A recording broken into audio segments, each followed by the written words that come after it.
নমস্কার বন্ধুরা, আজ চলে এসেছি শনিবারের নিরামিষ লাঞ্চ মেনু নিয়ে। আজকে 8 তারিখ, এটা 8 তারিখের ভিডিও। আমার এডিটিং করা হয়নি বলে আমি ভিডিওটা পোস্ট করতে পারিনি। তো আজকে আমি নিরামিষ রান্না করব সয়াবিনের তরকারি। তো আমি সয়াবিনটা ভালো করে সেদ্ধ করে গরম জলে ঠান্ডা জল দিয়ে ধুয়ে নিয়েছি। কড়াইয়ে আমি তেল গরম হতে দিয়েছি। আর সয়াবিনটা একবার ভালো করে ধুয়ে নিয়ে আমি সয়াবিনটা ভেজে নেব। মাঝখানে অনেক দিন আমি কোনো ভিডিও দিইনি, তার জন্য ক্ষমা চাইছি। তো এবার আমি সয়াবিনগুলো ভালো করে লবণ আর হলুদ দিয়ে ভেজে নেব। সয়াবিনটা যত ভালো করে ভেজে নেওয়া হবে, সয়াবিনের তরকারির টেস্ট কিন্তু ততটাই ভালো হয়, নাহলে একটা কাঁচা কাঁচা গন্ধ ওঠে।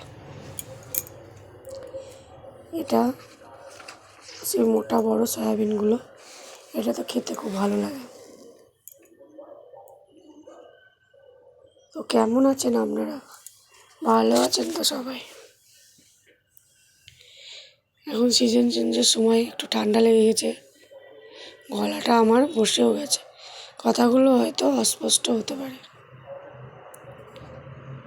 তো রান্না করতে করতে কিছু বাসন আমার ছিল, সেগুলো ধুয়ে নিচ্ছি। এটা আমরা করে থাকি মেয়েরা, রান্নার ফাঁকে ফাঁকে কিন্তু অনেক কাজ আমরা করি।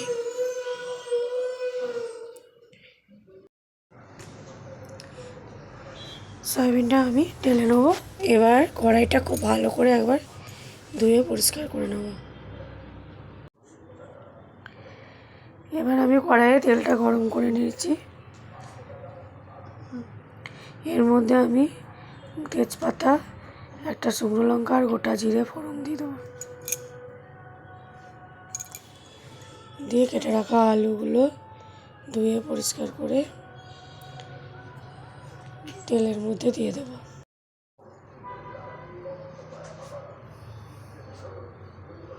এবার আমি আলুগুলো দিয়ে দিলাম। আলুগুলো খুব ভালো করে আমি ভেজে নেব। এরই মধ্যে আমি একটা মশলা তৈরি করে নিয়েছি। এখানে আদা, কাঁচা লঙ্কা আর টমেটো পেস্ট করে নিয়েছি। আলুগুলো খুব ভালো করে ভেজে নিয়ে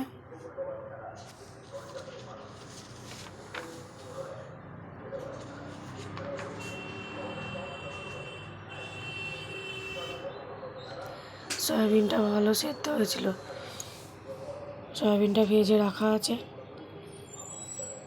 আমি ছবিটা তো বুঝতে পারছি না। এবার আমি বেটে রাখা মশলাগুলো দিয়ে দিলাম। আগে থেকেই আমি এটা বেটে রেখেছিলাম। এবার খুব ভালো করে মশলাগুলো আমি কষিয়ে নেব, যতক্ষণ না আদার কাঁচা গন্ধটা যাবে ততক্ষণ পর্যন্ত আমি নাড়তে থাকবো। এই রান্নাটা হয়তো সবাই জানেন, খুব ইজি রান্না, কিন্তু যারা নতুন রান্না শিখছেন তাদের জন্য আমি এই রেসিপিটা দেখাচ্ছি। এবার আমার সয়াবিনগুলো দিয়ে দিলাম, কিছুটা টমেটো ছিল সেটাও দিয়ে দিলাম। খুব ভালো করে এবার আমি ভেজে নেব।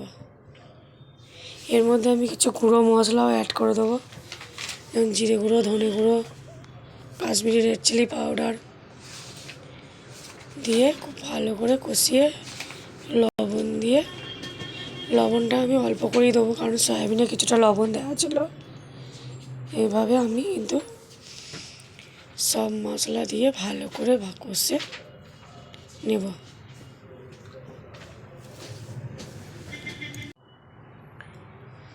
এবার আমি জল ঢেলে দেবো। খুব ভালো করে নাড়িয়ে নিয়ে সয়াবিনটা আমি এবার ঢেকে দেবো, সেদ্ধ হতে দেবো।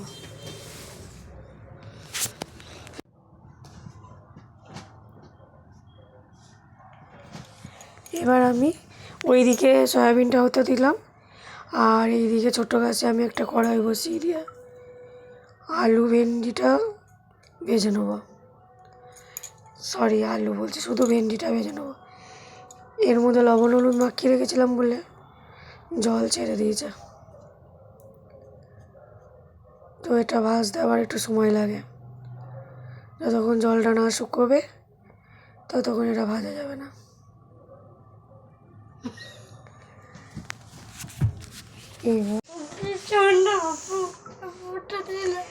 এবার আমার ঢ্যাঁড়স ভাজা কিন্তু হয়ে গেছে, ওটাকে আমি নামিয়ে নিয়েছি।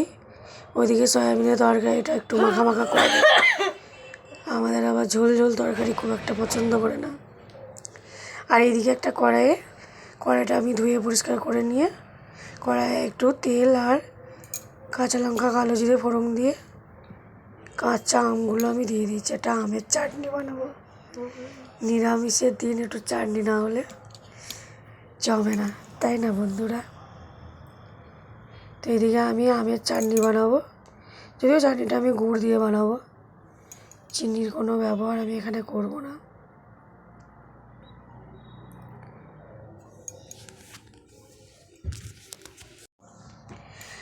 চাটনিটা আমার হয়ে গেছে। ওদিকে সয়াবিনটা আমি নামিয়ে নিয়ে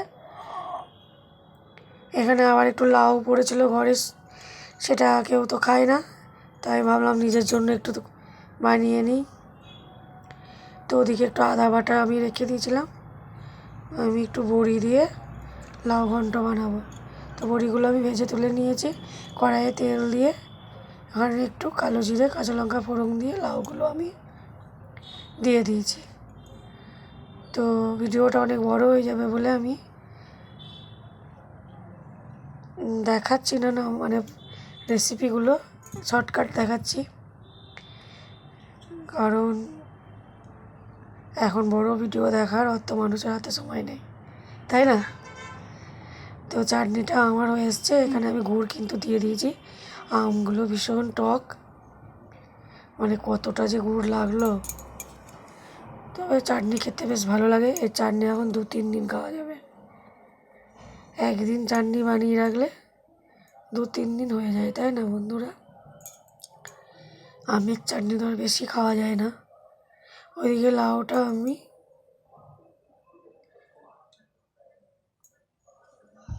একটু নেড়ে চেড়ে, লাউটা আমার অলমোস্ট জল দিয়ে ঢেকে দিয়ে সেদ্ধ করতে দিয়ে দিলাম। ওদিকে চাটনিও আমার হয়ে গেছে। তো আমার রান্না আজকের মতন এইটুকুই। এবার আমি ফাইনাল লুকটা দেখিয়ে দেবো। আজকের লাঞ্চ মেনু সাদা ভাত,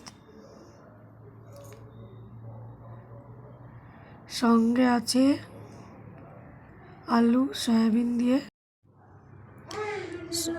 সাদা ভাত, ঢ্যাঁড়স ভাজা, এখানে আছে আলু সয়াবিনের তরকারি, এটা একদম দুবেলার করে রেখেছি, আর সঙ্গে আছে আমের চাটনি। আর ওদিকে আমার লাউটা তো এখনও মানে ঘরে পড়ে থেকে থেকে এমনভাবে শুকিয়ে গেছে যে ওটা অনেক সময় লাগছে, বুঝলেন বন্ধুরা? এই তরকারিটা কেউ খায় না, কিন্তু আমার খুব প্রিয় খাবার, তো এটা নিজের জন্যই বানালাম। তো আজকের মতন এইটুকুই। সবাই সুস্থ থাকবেন, ভালো থাকবেন। ভালো লাগলে ভিডিওটা